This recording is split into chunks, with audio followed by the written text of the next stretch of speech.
waa BBC oo aad ka dhegaysanaysaan mawjadaha gaagaaban efemyada magaalooyinka qaar taleefanka gacanta iyo barta internetka ee bbcsomali.com.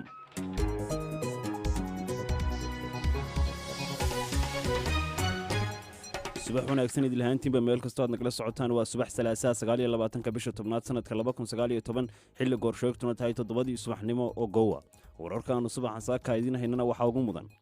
odayaal dhaqameed lagu xidhxidhay degmada Galaadiya ee dowlad deegaanka Soomaalida iyo sababta loo xidhxidhay. wararka fatahaadaha beledweyne saameeyay oo soo taraya iyo dhalinyaro isla magaaladaas ku sugan oo gurmadawgiisu xilqaamay iyo waliba waxaan u doorbidayaa inay sawiradooda aad u qurux badan yihiin mobilada ka shidan yihiin ama editing lagu sameyn karo sawirada aad u qurux badan yihiin sawirada lagu qaado kaamirada iyo kuwa mobilada farqi weyn u dhaxeeyo. waa qaar ka mid ah dhalinyarada Muqdisho xirfadda sawir qaadadu ay ku shaqaystaan awgeed waayaha shaqo la'aanta kaga gabada. Vietnamna waxaa ka socota baroordiiqda 39 qof oo iyagoo meeyda dhawaan laga helay gaari xamuul oo ay saarnaayeen. hay'adaha qaxoontiga geeya Canada oo iyana ka walwalsan in imaatinka qaxoontiga dalkaas gaabis ku yimaado iyo qodobo kale oo ku saabsan Soomaalida iyo caalamka ciyaarihina ka mid yihiin. barnaamijka waxaa soo saaray Ciise Xaaji Cabdulle anigoo Cabdiraxmaan Cali Dhimbiilahina waan idin la socodsiinayaa ee khiyaare subax wanaagsan.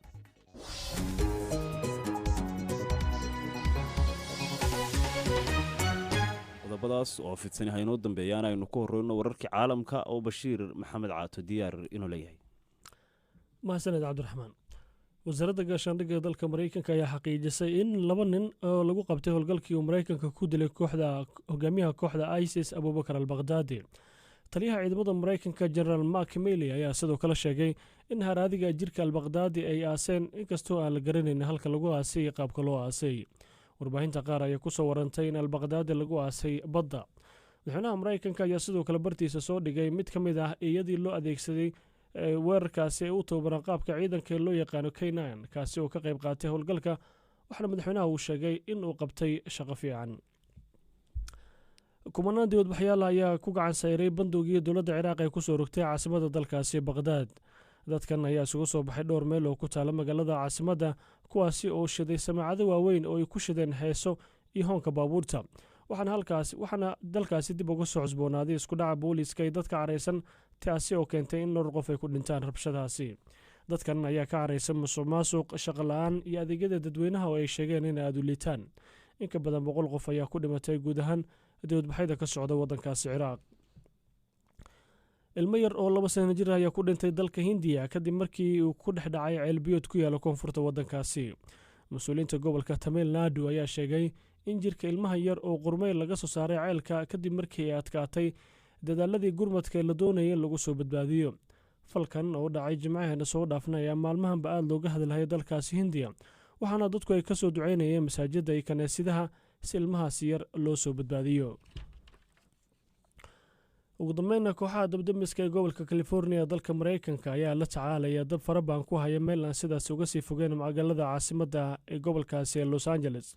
ku dhawaad 10,000 oo guri iyo xarumo ganacsi ayaa khatar ugu jira in dabkaasi uu soo gaaro kuwaasi oo dadkii ku noolaaba ay ka qaxeen. sidoo kale deegaanka Sonoma oo dab kale uu ka kacay ayaa waxaa ka qaxay ilaa 180,000 oo ruux waxaana la damiyay korontadii magaalooyinkaasi si loo yareeyo waxyeelada ka dhalan karta dabkaasi. aad buu mahadsan yahay Bashiir Maxamed Caato oo warkiina in la socodsiinayay dhageystayaal u diyaar garooba idaacadeennii subaxnimo oo faahfaahsan. aynu ku bilownay iyadoo ay soo tarayaan wararka ku saabsan dadka ku barakacay fatahaadaha ayaa waxaa gurmad sameynaya dhalinyaro isxilqaantay. dhalinyaradaas oo haatan ku sugan magaalada beledweyne oo ka mid ah goobaha uu sida daran ugu fatahay webigu. Cabdilaahi Shuuriye Xuseen waxa uu ka mid yahay dhalinyartaasi istirtay wuxuuna Samiir Cabdilaahi Jaamac uga warramay bal halka ay wax u marayaan. gurmadka wuxuu ku wajahan yahay dadka sheeg barakaca oo ku dhacay ka qaxay magaalada beledweyne iyo kuwa ku gadoonsan. waxaan ka koobanahay dhalinyaro Soomaaliyeed oo dalka gudihiisa iyo dibadiisa joogto. annaga waxaan nahay dadkii wajihi lahay xaaladda meesha ka jirto iyo sidii ay wax u dhaceen iyo xaaladaha meesha ka jiro dadkii dadkaas la wadaagi lahay si dadkaas loo caawiyo. yaa arrinkan idinku gacan siinaya? arrinkan waxaa nagu gacansiinaan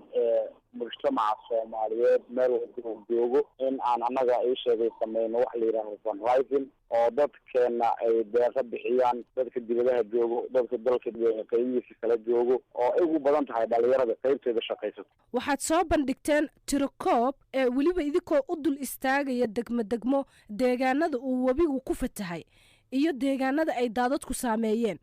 marka sidee ku soo hesheen xogtaas ama tiradaas ku hesheen iyadoo biyaha ay dadka saableyda u joogaan? sidaa ka war haysaan magaalada waxaa ka dhacay barakac biyaha fatahaada yimid waxa qarsoon ma jiraan dadka waxay noqdeen 3 qaybood qaybo tuulooyinka fogfog u guuray qaybo magaalada afkeeda u guuray iyo qaybo weli ku go'doonsan magaalada. marka haddii aan ka hadla ka Cabdullaahi ahaan aniga saakay waxaan jiiray biyaha waxaan raacay cagaf waxay u yaqaanaan Soomaalida deeto waxaan tagay gudaha magaalada xeen dhalinyaraha waa isla soconay waxaan qiimeynay dadka gudaha ku jiro biyaha xadiga ay la egyihiin deeto waa soo laabanay anagoo nafteena ii sheeg qurayno waxaan biyaha kusoo jiirnay xabadka markaas kadib waxay noqotay xaalad aanan loo laaban karin biyaha. xogta aan soo bandhignayna waa xog ku samaysan waxa la yidhaaho estimation oo ana 100% waa sax aan la dhihi karin waayo analysis-ka aan sameynay waxa waaye waqtigoo nagu yar dadka barakacay oo aan numberkooda si fiican sax loo heli karin marka duhdi dheer oo aan sameynay kadib xogtaas waa helnay. maadaama idinku aad gurmad samaynaysaan dhanka kalena uu jiro guddiga gurmadka degdega ee fatahaadaha maxaa diiday inaad isla shaqaysaan si shaqadiinu u wanaagsanaato? waxaan nahay isxilqaamayaal dhalinyaro Soomaaliyeed oo jooga dalka gudihiisa iyo dibadiisa guddiga dawladda ay magacaawday waa ka war haynaa arrintan waa arrin musiibo qaran ah waa musiibo caalami ah qof walba oo Soomaali ah oo muslim ah oo bini'aadam ah oo ka qayb qaadan karo waa loo baahan yahay. xogta ugu dambayso maanta social media lagu soo bandhigay madaxda qaranka waxay sheegayeen inay yiraahdaan qof walba oo gacan ka geysan kara ha ka geysto marka macnaheedu ma aha haddii aan sameynay isha abaabul in aan arrinkaas aan dhinaca marsanay waxa waaye go'aanka ugu dambeeyo amana meesha loo socdaa waxay tahay in dadka barakacay wax la gaarsiiyo halkaas aan u soconaa. dadka aad gurmadka gaarsiiseen waxyaabihii aad ugu gurmateen ama aad siiseen maxaa ka mid ah? samira weli isha gurmad maana sameynin waxaan wadnaa weli abaabulkii waxaan sameynay center ku yaalo duleedka lagu barakacay ceel gaale waxaan sameynay isheegay tiimamkii aan isku xirnay hadday kuwadii joogo Muqdisho kuwa joogo wadamada u dhadhow Soomaaliya iyo kuwa ka baxsanba marka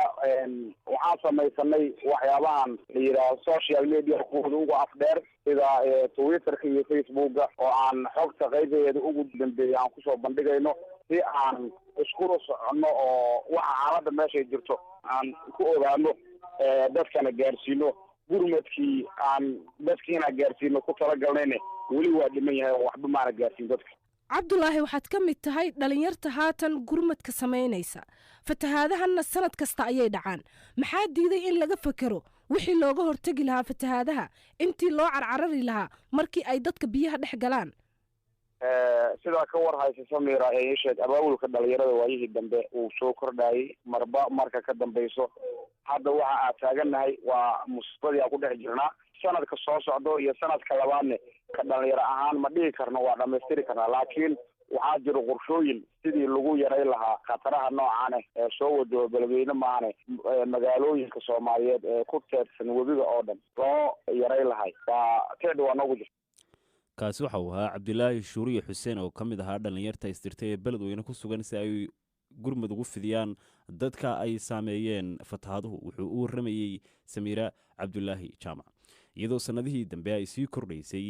shaqala'aanta da'yarta magaalada Muqdisho ayaa bilihii ugu dambeeyay dhalin badani waxay abuurteen shaqooyin yaryar oo ay ku maareynayaan noloshooda iyo tan qoyskoodaba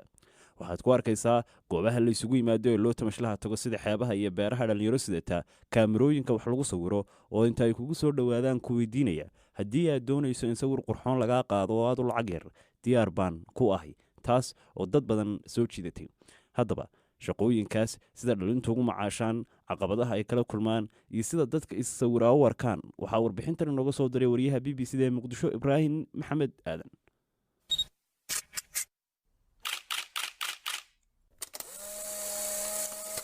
macaamiisha waxay ku xiran tahay macnaha haddaba dadka ku xiran tahay dadka asuurada qaado inta badan waxay waaye dad ani ii soo laabto ma ahan dad iga sii fogaadaan kuwa cusubna waa bartaa maalin kasta waa cabdikaafi cali maxamed oo ah 20 jir maalin kasta u soo shaqo taga goobaha loo nasiinada tago sida xeebaha iyo jardiinooyinka isagoo wata kamarad cabdi waxa uu ka mid yahay boqolaal dhalinyaro ah oo waayadan dambe xirfad ka dhigtay sawir qaadista si gaara sawirada laga qaado qoysaska saaxiibada ama lamaanayaasha isla socda ee doonaya inay sawirra isaga qaadaan meelaha quruxda badan si ay xusuus isaga reebaan sidoo kale ardayda qalin jabinaysa ayaa ka mid ah macaamiisha ay lacagta ka sameeyaan waxaan u doorbidayaa inay sawiradooda aad u qurux badan yihiin moobeelada ka shidan yihiin ama editing lagu samayn karo sawirada aad u qurux badan yihiin sawirada lagu qaado kaamirada iyo kuwa moobeelada farqi weyn u dhaxeeyo waa Shamse Xuseen Maxamuud oo aan kula kulmay beerta nabadda iyadoo iska reebaysa sawirro xusuus leh maadaama la soo gaaray xilliga ay jaamacadda dhammaynaysay waxay iga sheekaysay sida sawirrada dhalinta kamaradaha wata ay uga qurux badan yihiin kuwa taleefan gacmeedka la isaga qaado wallaahi waxay ila tahay aqooyinkan dambe ee magaaladeen development ay ku sameeyaan ama ku horumarayaan inay ka mid tahay qaybta kaamirada saas awgeed il ka fahmin ayagana inay si micnaha oo degan ama qaab shaqo fudud ee tahay waxa firiskooda ku soo dhacsan karaan dhalinyarada inta badan da'yarta ku shaqaysata sawir qaadista waxay ku sheegayaan in sababta koowaad oo ay xirfadan u doorteen ay tahay iyadoo aanay kharash badan uga baahnayn iyo iyagoo ka soo saarta biilasha reerahooda axmed oslo waxa uu ka mid yahay dhalinyarada nolol maalmeedkooda ka hesha xirfadan halkii sawir nus dooran qaadnaa labada sawir $1 waa lacag badan Soomaaliya laakiin waa lacag badan maalinka hadaa 5 qof hesho ama 6 qof ama 10 qof inay kugu filantaa dhowr jeer oo aan tegay goobaha da'yartaasi sawirada ku qaado waxaan arkay dood u dhaxaysa iyaga iyo dadka sawirada ay ka qaadayaan doodaas waxay ku salaysan tahay ruuxii sawirka laga qaaday oo aan ku qancin muuqaalka soo baxay iyo in wiilasha sawirada qaaday ay kala daahaan macaamiishooda inay sawirada u soo diraan Shamso ayaa ka sheekeynaysa caqabadaha ay kala kulantay qaar ka mid ah da'yarta wax sawirta aad u weyn wiilasha qaar waxa jiraan wax horta kulahayaan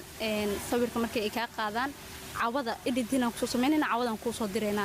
marka caqabadaha lagala kulmi karo waxay tahay in taleefanka ay ku reebeen ay kugu dhageystaan waqti dheer ay kugu dhageystaan marka aniga xataa way igu dhacday ilaa hadda waa sawira liga haa ilaa hadda la iimana tuurin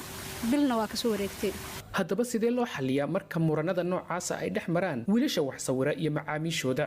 waa kan mar kale cabdikaafi cali maxamed oo ku shaqaysta xirfadda sawir qaadista caqabadaha waxaan kala kulannaa macnaha dadka ayagoo sawiro inaan ka qaaday haddana mararka qaarkood dhici karta inay sawirada ku qanci waayaan doodda halkaas ka dhalatay yaa xalliya anaka la xalino anaka la nugu soo laabataa mar walba anaka xalino waxaan ku xalinaa dadka haddana waqti kala balaminaa si sawiro kale ay ku qanacsiin u galaan muqdisho oo ah magaalo weyn oo waayadan dambe noloshoodu sii qaaliyoobaysay shaqo la'aantuna tahay mid baahsan ayaa da'yar badan ku keentay inay la yimaadaan xirfado waqti iyo aqoon badan aan uga baahnayn si ay u maareeyaan nolosha qoysaskooda saboolka ah ibraahim maxamed aadan BBC muqdisho aad buu u mahadsan yahay ibraahim maxamed aadan bal haddii aynu eegno qodobkaa waxa ay ka yidhaahdeen qaar ka mid a dhegaystayaasheenna oo aragtidooda inoo soo mariyey barta aynu ku leenahay facebooka jaamac axmed samakaab oo jooga magaalada hargeysa wuxuu leeyahay dhallinyarada muqdisho waxay jeexeen jid cusub oo ah in xirfadda sawirqaadista looga gaashaaman karo shaqola'aanta isla markaana loogala soo bixi karo qutalyoomka waxayna mudan yihiin dhiirigelin iyo kudayasho ayuu dhagaystahani leeyahay maxamed axmed bulaale oo isna jooga tale wuxuu leeyahay dhallinyarada sawirqaadidda waayaha shaqola'aaneed ka dhigtay xirfadani waa arrin wanaagsan waayo sacbadaada biyo lagaga dhargaa intay meel fadhiisan lahaayeen dabadeedna isku buuqi lahaayeen taasoo ku kalifi lahay tahriib iyo ficillo xunxun kuwaas waxay ahaayeen qaar ka mid a aragsida dhegaystayaasheenna oo inoo soo mariyey barta aynu facebooka ku leenahay dhegaystayaal waliyaalkaad nagala socotaan waa b b c xilli goorsheegtu tahay 7:14 b b c waxaad ka heli kartaa wararkii ugu dambeeyey ee soomaaliya iyo caalamka oo dhan maalin walba haatanna odayaal dhaqameed ayaa lagu xidhxidhay degmada galaadi ee gobolka doolo ee dowlad deegaanka soomaalida waxgaradkan oo ka soo jeeda tuulada yamaarug ee isla galaadi ayaa cabdinaasir xikam waxa uu ka waraystay gudoomiyaha gobolka doolo bal cabdinaasir maxamed cabdulle sababta loo xidhxidhay haddii aan ku siino odayaashaas iyo xaaladooda marka koobaad odayaasha waxaa lagu xiray xaalad amni la xiriir ee degmada galaadi ka jirta awgeed baa loo xirxiray sidaasaa lagu xiray odayaashan oo dhan ma arrin amni baa loo xidhay odayaasha hadda ku xiran degmada galaadi ognahay anagu waa 15 oday degmada ku xiran odayaashaasna waxaa loo xiray xaalada isheeg nabadgelyo oo la xiriirta isku dhacyo laba beelood oo walaala oo degmada degan xaalada dhex martay oo qorshayaal dawladdu kala siisoo dhex gashay hadda ka hor xaaladoodana dowladda qorshe u kala yeeshay qorshihiina labadii qabiil labadii beelood meesha joogay midna fuliyey midna uu fulin waayey awaamirtii dowladda iyo qorshihii loogu talagalay inay fuliyaan odayaashan marka waxay ka soo jeedaan qoyskii arrintii dowladda fulin waayey miya ha saas weeyaan waxay ka soo jeedaa dowladda qorshay kala siisay xaalad nabadgelye ahayd isku dhacyo beele ahayd saad ogtahayna sida guud intii isbedelka dhacay waxaa ka jiray deegaanka isku dhacyo qabiilo fara badan baa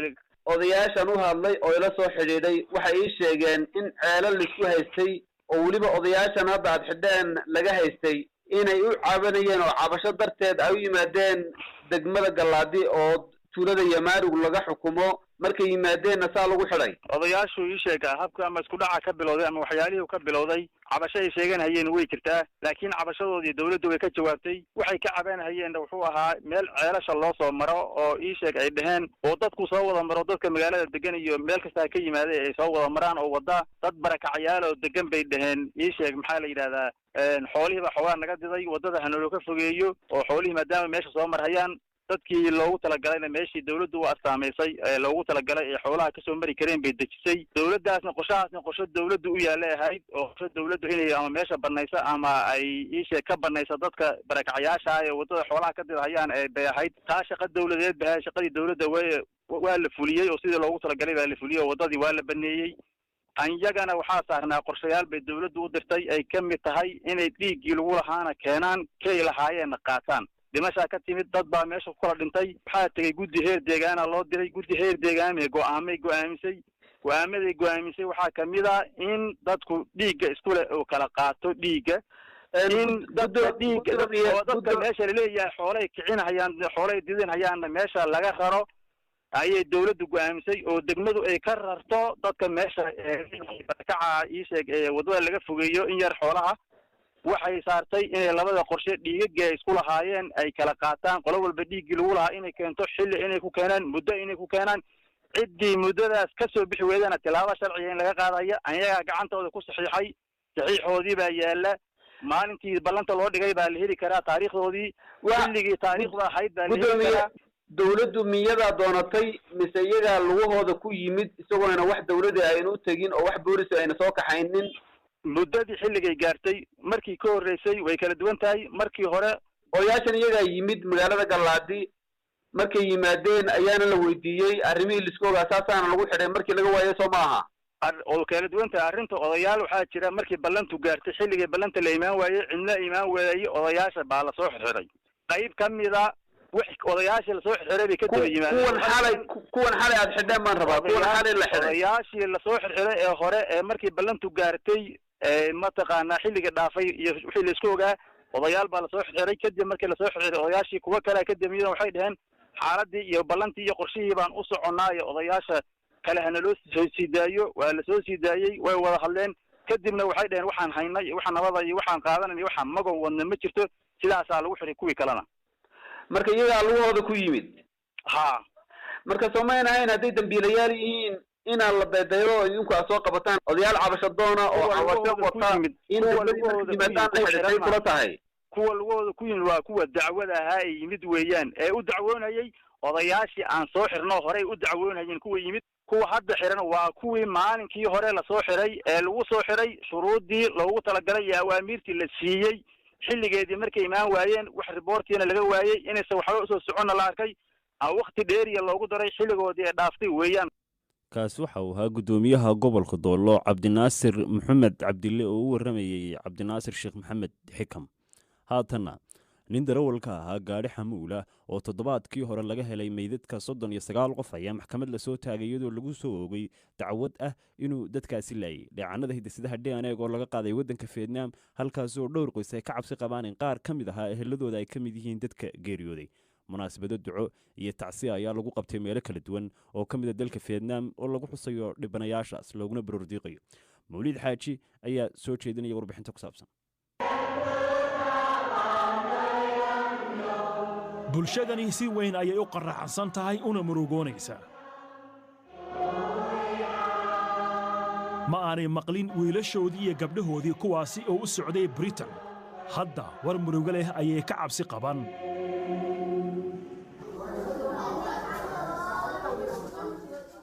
horaantii sanadkan Lee Pan wuxuu ka tegey fietnaam isagoo nasiibkiisa ka raadinaya yurub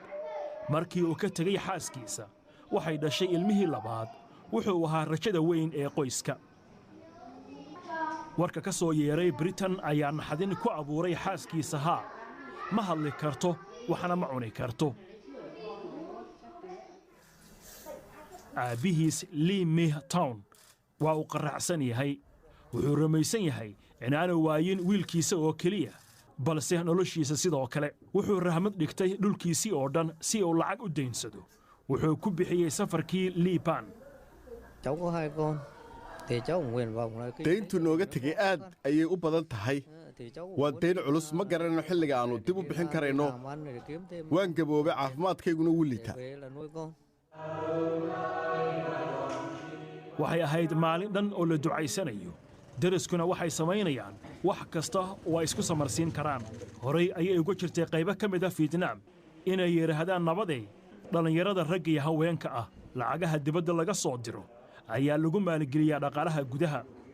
britanna waa halka ay jecel yihiin inay abbaaraan wendayn won wuxuu ku noolaa dalka dibaddiisa 2 sano intii aanu go'aansan inuu galo safarkiisa ugu dambeeyey ee khatarta lahaa qoyskiisu waxay rumaysan yihiin inuu ku jiray kuteenarkii nasiibka xumaa waxa aan ka ognahay ingiriiska waa inaannu ka fogayn faransiiska waxaan maqalnay in ay tahay nabadqab in la aado england oo aanay waxba dhacayn dad tiro yar oo halkan jooga ayaa fahamsan sida xaqiiqdu hadda tahay safarkuna khatar u noqon karo mawlid xaaji cabdi aad buu u mahadsan yahay dhegaystayaal weli halkaad nagala socotaan waa b b c xilli goor sheegtu tahay 7:21 daqiiqo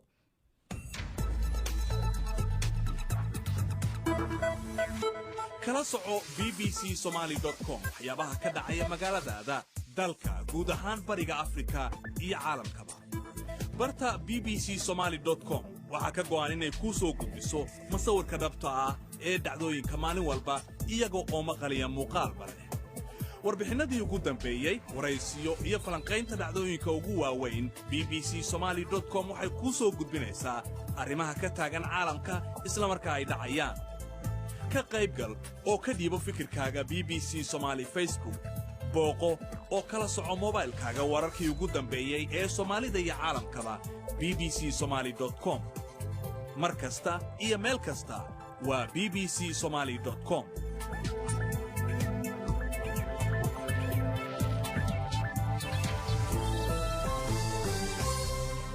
bal haatanna haddii aynu eegno dhanka iyo ciyaaraha waxaa la ciyaaray kulamadii usbuucii tobnaad ee horyaalka Premier League iyadoo gool ay gaadheen kooxaha Liverpool, Manchester City, Chelsea iyo Manchester United halka Arsenal barbar lagu qabtay iyadoo Tottenhamna la garaacay. Reds ayaa 6 dhibcood ku hogaaminaysa horyaalka iyadoo Manchester City ay kaalinta labaad ku jirto iyagoo leh 22 dhibcood. Leicester City iyo Chelsea ayaa isku dhibcaa laakiin waxay ku kala jiraan kaalmaha saddexaad iyo afraad waxayna leeyihiin min 20 dhibcood. halka Arsenal ay ku jirto kaalinta shanaad iyagoo leh 16 dhibcood. Man United ayaa toddobaad soo gashay waxayna leeyihiin 13 dhibcood. dhanka gool dhalinta ciyaaryahan cusub ayaa la wareegay hogaanka horyaalka ama tartanka gool dhalinta isbuucan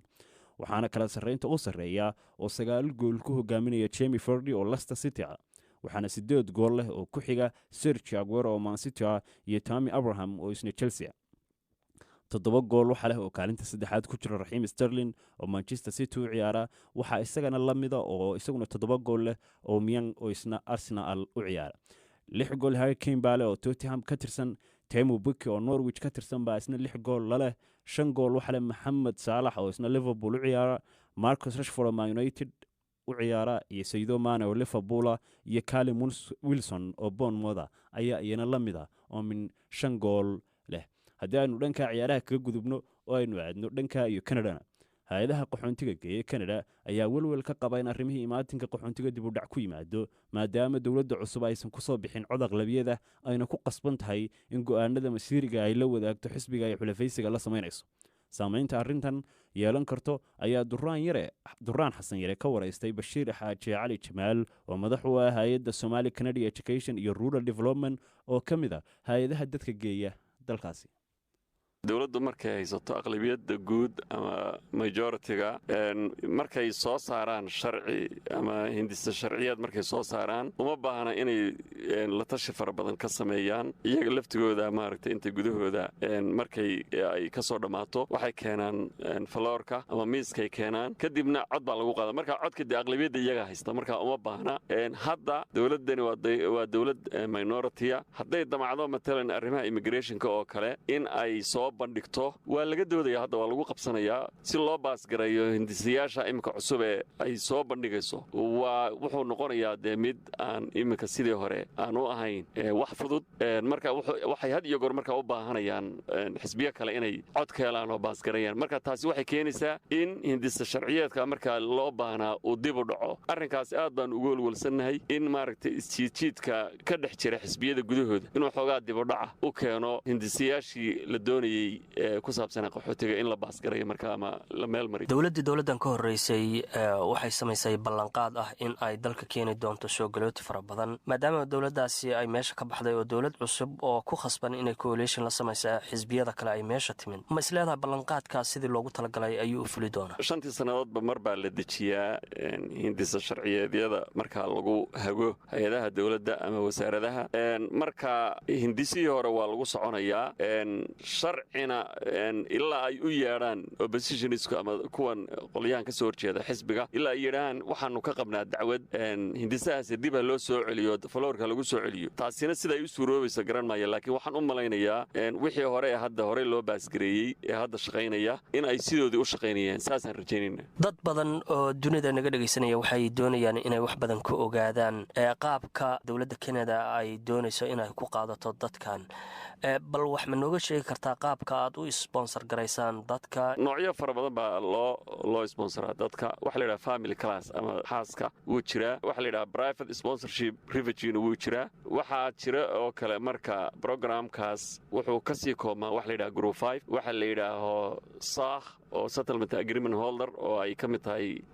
hay-adda iyadoo hay-adaha haysta laysanka dadka dibadda lagaga keeno ama ruqsada waxaa jira waxa la yidhaha constituents group isaguna oo dad isku tegey bulsho isku tegay oo markaas sida masaajidada oo kale ah group 5ku waxa weeye 5 qof oo shaqeeya oo professionala oo dhaqaale fiican haysta way sponsori karaan dadka marba lacagtooda intay u goyso way sponsori karaan kaasi waxa uu ahaa gudoomiyaha hay-adda Somali Canada Education and Rural Development Bashiir Xaaji Cali Jamaal oo u waramayay Duraan Xasan Yare ugana waramayay hay'adaha qaxoontiga geeyay Canada oo walwal ka qaba in arrimaha imaatinka qaxoontiga uu dib u dhac ku yimaado maadaama dawlad cusub aysan ku soo bixin cod aqlabiyada ayna ku qasban tahay in go'aanada masiiriga ay la wadaagto xisbiga ay xulafaysiga la sameynayso